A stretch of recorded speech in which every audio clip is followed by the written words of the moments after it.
여러분 그런 말 아세요? 부익부 빈익빈? 부자는 더욱더 부유해지고 빈곤한 자는 점점 더 빈곤해진다. 양극화 현상이라고 하잖아요. 우리 사회도 지금 양극화가 계속 진행이 되고 있다. 근데 이건 사회 문제뿐만 아니라 면접에서도 양극화가 있습니다. 뽑히는 사람은 계속 뽑혀요. 떨어지는 사람은 계속 떨어집니다. 굉장히 비참한 말일 수도 있는데 사실이 그래요. 이런 말도 있잖아요. 일상에서 일부일처제에 대해서 그냥 우스갯소리로 일부일처제는 여성들을 위한 제도가 아니라 남성들을 위한 제도다. 왜냐면 일부 다처제가 시행이 된다면 야 너의 첫 번째 부인이 되기보다는 이 G드래곤의 45번째 부인이 될 거 아니냐. 제가 그 말을 듣고 굉장히 그럴듯하더라고요. 근데 이거는 일부 다처제뿐만 아니라 일처 다부제도 마찬가지겠죠. 예를 들어 김혜수 씨가 있다. 그분이 뭐 결혼을 어떻게 생각하시는지 잘 모르지만 그래도 예시를 들면요. 너 김혜수 씨의 50번째 남편이 될래? 아니면은 그냥 일반 여성의 첫 번째 남편이 될래? 물론 어떤 일반 여성의 첫 번째 남편이 되겠다라고 하는 사람도 있겠지만 김혜수 씨의 50번째 남편이 되겠다라고 하는 사람도 있지 않겠습니까? 그런 거예요. 근데 우리나라는 일부 일처제 법으로 딱 규정이 돼 있잖아요. 근데 면접엔 그렇지 않다고요. 면접에서는 항상 이 산업 현장에서는 인력이 부족하다고 하잖아요. 물론 이게 대기업이냐 중소기업이냐 이런 걸 떠나서 실제로 탐나는 인재들은 우리 회사 말고 다른 회사도 지원했을 거라고 당연히 생각을 하고 그렇기 때문에 웬만큼 마음에 드는 지원자들에게는 시그널도 보내요. 여기 말고 다른 데 지원한 데 있어요? 이런 식으로. 내 눈에 차면은 다른 사람도 너를 눈에 차게 봤을 텐데 괜히 우리 회사보다 급 높은 데도 합격하면 우리 회사 안 나오고 저기 가는 거 아니야? 이렇게 생각할 수 있으니까. 여기서 중요한 건 왜 면접에서도 부익부 빈익빈 현상이 일어나냐? 왜 면접에서도 양극화가 진행이 되냐? 이 원인은 물론 여러 가지로 유추할 수 있습니다만 오늘 그 원인까지 이야기하면 굉장히 삶에 대한 회의감이 들 수도 있으니까 기본적으로 면접에 참여하는 모든 지원자들은 평가를 복합적으로 받습니다. 이런 사람들 있잖아요. 이 자소서를 개판으로 썼는데 면접 합격했어요. 왜 그러는 거죠?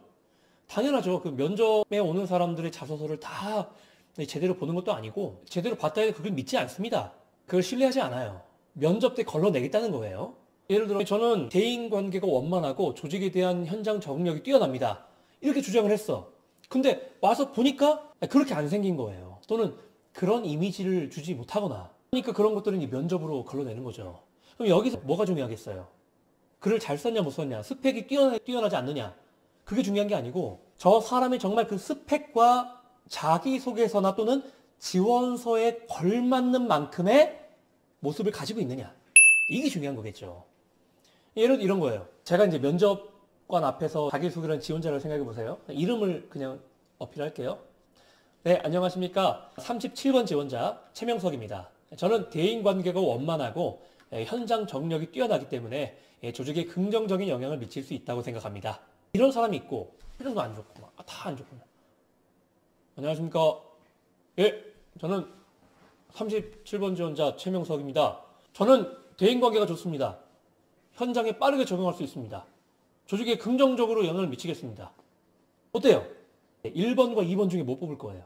2번을 뽑는다면 그거는 문제가 있는 거죠. 병원 가야 되는 거죠. 누가 봐도 1번이죠. 왜요? 언행일치. 말과 이미지가 일치하잖아요. 그 행동이랑 일치하잖아요. 여러 가지 이유가 있지만 이런 부분이 굉장히 큰 요소를 차지한다는 거예요. 진짜 예쁘거나 잘생긴 사람은 자기 스스로 나 예쁘지 나 잘생겼지 하지 않아요. 예를 들어 정우성 같은 분 나 잘생겼지 라고 인정받으려고 하십니까? 아니에요. 그냥 스스로 알아요. 자기 자체가 굉장히 잘생기고 품격 있고 멋있는 사람이라는 걸 알아요. 근데 또 어떤 사람이 어중간한 사람이 야, 나 이쪽 각도로 보면 좀 괜찮지 않냐? 이런 식으로 한단 말이에요. 인정을 받지 못하거나 또는 인정을 갈망하는 사람들이 나 잘생겼지, 나 예쁘지 이렇게 자기 스스로를 포장한다고요. 면접관 앞에서 전 대인관계가 뛰어납니다. 네, 저는 끈기가 있습니다. 저는 성실합니다. 저는 책임감과 사명감을 바탕으로 근무를 할 수 있습니다. 이런 말을 하는 사람들은 실제로 그렇지 않기 때문에 그런 말을 주장하는 경우가 많이 있다고요. 그걸 어떻게 평가하냐? 그 사람의 말을 들어보고 전체적으로 그 사람이 풍기는 이미지나 분위기를 평가하는 거예요. 그렇기 때문에 양극화가 생겨나는 겁니다.